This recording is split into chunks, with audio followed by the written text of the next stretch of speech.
The Galactic Council's judgment. The massive crystalline structure of the stellar assembly floated in the void between three burning stars, its translucent walls reflecting rainbow patterns across the gathered fleets. Commander Elena Rodriguez adjusted her dark blue uniform one final time as the human transport vessel approached the docking bay. Behind her, a team of Earth's finest scientists, diplomats, and military advisors prepared for what would become the most important meeting in human history. The invitation had arrived through quantum channels 18 months ago, delivered by an automated probe that had appeared near Mars without warning. The message was simple yet profound. Humanity had been observed, evaluated, and deemed worthy of preliminary contact with the Galactic Confederation. After decades of wondering if they were alone in the universe, Earth finally had its answer. As the docking sequence completed with a soft, metallic clang, Elena felt her heart racing despite years of military training. She had commanded missions to the outer colonies, negotiated peace treaties between Mars settlements, and faced down pirates in the asteroid belt. None of that had prepared her for this moment. The airlock hissed open, revealing their first glimpse of alien architecture. The corridors stretched impossibly high, lined with materials that seemed to shift between metal and crystal depending on the viewing angle. Soft bioluminescent strips provided lighting that adjusted automatically to human vision as they passed. Their escort appeared without sound, gliding rather than walking. The Zephyrian delegate stood nearly 9 feet tall, with silver skin that rippled like liquid mercury and multiple arms that moved in perfect coordination. Its voice came from a translation device that rendered words in perfect English, though something in the tone suggested condescension. "Welcome, human representatives. I am Coordinator Vex-97. The Primary Council awaits your presentation." Elena nodded respectfully. "Thank you, Coordinator. We're honored by this opportunity for peaceful contact." The response was a sound that might have been amusement, though the translation device offered no interpretation. The assembly hall exceeded every human imagination of alien architecture, a vast sphere with no apparent up or down, filled with floating platforms that held delegates from across the galaxy. Elena counted at least 30 different species, from crystalline beings that communicated through color changes to gaseous entities contained in specialized atmospheric suits. At the center of the sphere, a platform rose to accommodate the human delegation. Elena stepped forward, feeling the weight of 10 billion human souls depending on this moment. "Honored delegates of the Galactic Confederation," she began, her voice carrying clearly through translation systems. "I am Commander Elena Rodriguez, representing the United Earth Coalition. We come in peace, seeking friendship and knowledge exchange with our galactic neighbors." She gestured to her team. "We bring greetings from humanity and hope to contribute to the prosperity and advancement of all civilized species." The response was immediate and devastating. Laughter. Not the warm laughter of shared joy, but the cruel amusement of adults watching children play at being grown up. Coordinator Vex-97's platform floated closer. "The Council appreciates humanity's enthusiasm. However, we must address certain observations about your species." A holographic display materialized, showing Earth from space. Beautiful blue oceans and white clouds gave way to closer images, cities burning during various wars, factories spewing pollution, forests being cleared. "Your species has existed for approximately 200,000 years," announced a delegate that resembled a floating jellyfish made of pure energy. "In that time, you have managed to develop primitive chemical rockets and basic nuclear fission. Most remarkable is how you achieved this while simultaneously poisoning your own atmosphere." More laughter rippled through the assembly. Another delegate, this one appearing as a geometric arrangement of rotating cubes, added its assessment. "Human governance structures are particularly fascinating. You maintain over 190 separate territorial divisions, each with different laws, currencies, and social systems. Most civilized species achieve planetary unity before developing spaceflight." Elena felt her jaw clench but maintained diplomatic composure. "While humanity faces challenges, We've also achieved remarkable feats of cooperation. Our space stations, our colonies on Mars and the Moon, our international rescue protocols. Ah yes, your space stations, interrupted a serpentine creature whose scales shifted through the spectrum. Primitive orbital platforms held together with metal alloys and chemical compounds. We have individual citizens whose personal dwellings are more technologically advanced. Dr. Sarah Chen, Alina's lead scientist, stepped forward. Perhaps we could focus on what humanity might contribute. Our research in quantum mechanics has yielded. Quantum mechanics. The energy jellyfish's glow intensified with what seemed like amusement. You mean your theoretical papers about particle behavior? We have children's toys that demonstrate quantum tunneling. The mockery continued for over 3 hours. Human art was deemed emotionally primitive, human music chaotically mathematical, and human literature obsessed with individual struggle rather than collective harmony. Each achievement that Earth's delegation proudly presented was dismissed as a curiosity, like watching animals learn to use simple tools.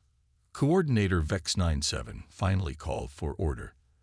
The Council has reached its preliminary assessment. Humanity shows potential but requires significant guidance to achieve true civilization. We propose a developmental oversight program. The terms appeared on floating displays around Alina's platform. Earth would be placed under Confederation supervision. Human technological development would be guided along approved pathways. Cultural exchanges would be permitted, but only under careful monitoring to prevent the spread of harmful human concepts like competitive individualism and emotional decision-making. Alina read through the proposal, her military training the only thing keeping her expression neutral. It was slavery disguised as benevolence, colonialism wrapped in the language of assistance. The Council is generous, she said carefully. We request time to consider these terms and consult with our global leadership. Of course, Vex97 replied. Take all the time you need. The Confederation has waited this long for humanity to mature. We can wait a little longer. As the human delegation was escorted back to their ship, Alina noticed something in the way various aliens watched them leave. Not hostility exactly, but a kind of dismissive pity, like adults watching children who had failed to understand a simple lesson. The journey back to Earth passed in tense silence. Alina's team processed what they had experienced, each dealing with the humiliation in their own way. Dr. Chen stared out at the passing stars, her life's work dismissed as child's play. Captain Torres, their military advisor, maintained stoic silence, but Alina could see the anger burning behind his eyes. When they finally reached Earth orbit and saw the blue marble of their home world, Alina felt something shift inside her chest. Not defeat, but determination. The aliens had made their position clear.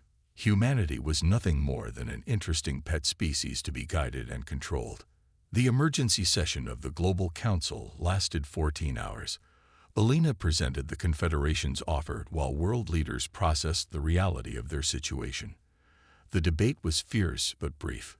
No one seriously considered accepting the aliens' terms. They want to turn us into a museum exhibit, declared Secretary General Okafor, a primitive species preserved for their entertainment. The technology gap is enormous, warned Dr. Chen. If we reject their offer, they might simply take what they want by force. President Nakamura of the Pacific Federation asked the question everyone was thinking. What alternatives do we have? Alina stood, her decision crystallizing as she spoke. We disappear. The room fell silent. Commander, prompted Secretary General Okafor. They see us as primitives who don't understand our place in the galaxy, Alina explained. Let them keep thinking that. We withdraw completely. No response to their communications, no acknowledgement of their existence. Radio silence. But the technological gap will close, Alina said firmly. They've shown us what's possible. Now we know what we're working toward, and we do it without their guidance. The vote was unanimous. Within 72 hours, every human transmission beyond Earth's orbit ceased. Satellites were reprogrammed to emit only routine maintenance signals. The colonies on Mars and the Moon went dark. Any probe or ship that approached human space found nothing but automated warnings about quarantine protocols and biological contamination. The Confederation's response was exactly what Elena had predicted: amusement. The primitive humans were throwing a tantrum, hiding in their room because the adults had hurt their feelings. Let them sulk. When their resources ran low or their technology failed, they would come crawling back, ready to accept proper guidance. Coordinator VEX-97 filed a report classifying the incident as juvenile behavioral response typical of emerging species. The file was archived with a note to check back in 50 years to see if humanity had matured enough for renewed contact. The galaxy moved on. Trade routes flourished between advanced civilizations. New technologies were shared and refined. Art and culture flowed freely among species that had proven themselves worthy of cosmic citizenship. And in a small solar system on the edge of the Orion spiral, humanity vanished from galactic awareness, dismissed and forgotten by those who had judged them unworthy. It would be the Confederation's greatest mistake. The Silent Revolution. 50 Earth years passed like a whisper in the cosmic wind. The Galactic Confederation had expanded to include 47 member species, their combined knowledge creating unprecedented prosperity.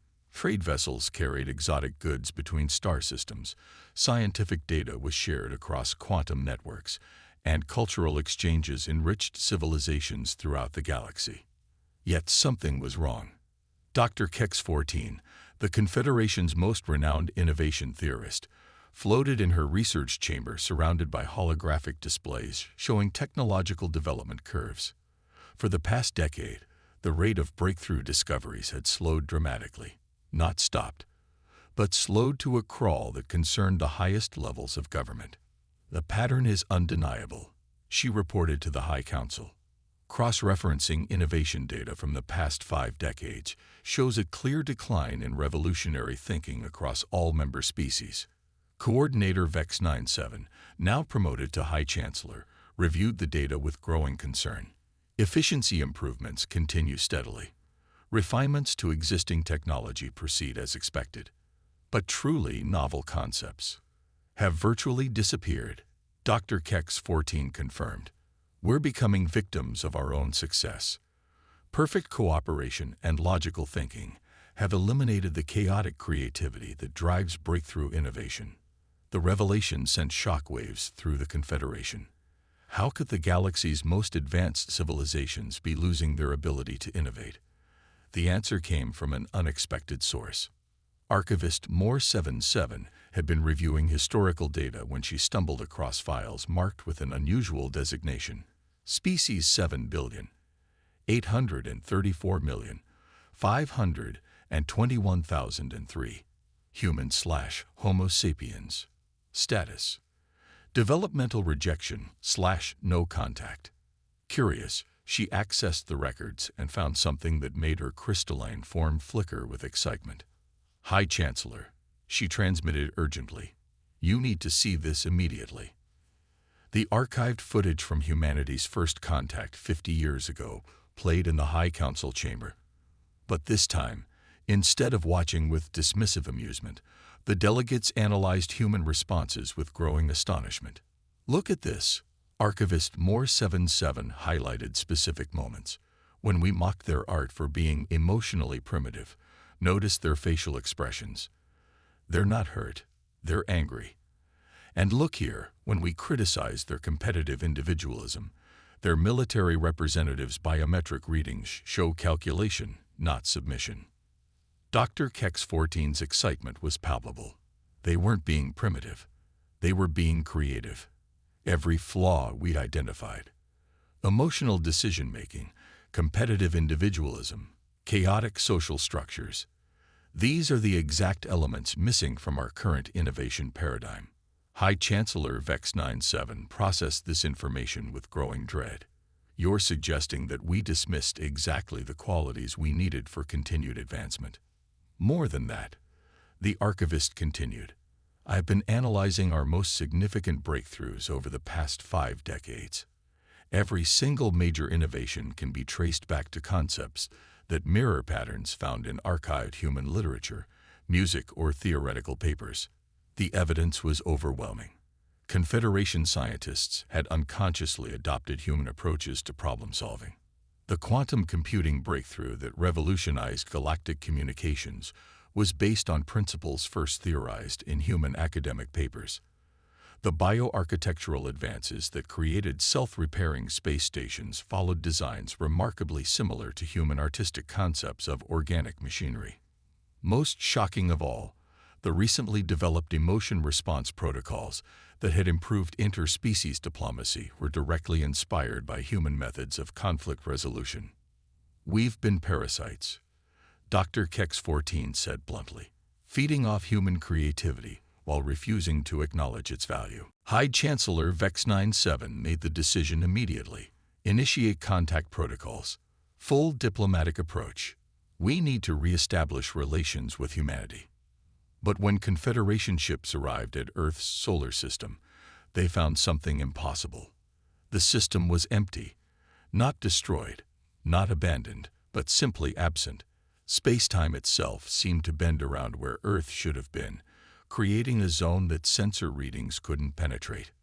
"Sir," reported the fleet commander, "we're detecting gravitational anomalies consistent with a Class 9 dimensional fold. But the energy requirements for maintaining such a field around an entire planetary system would be impossible with any known technology," the Chancellor finished, "unless they developed something entirely new." For 6 months, Confederation science vessels attempted to breach the dimensional barrier around Earth's solar system.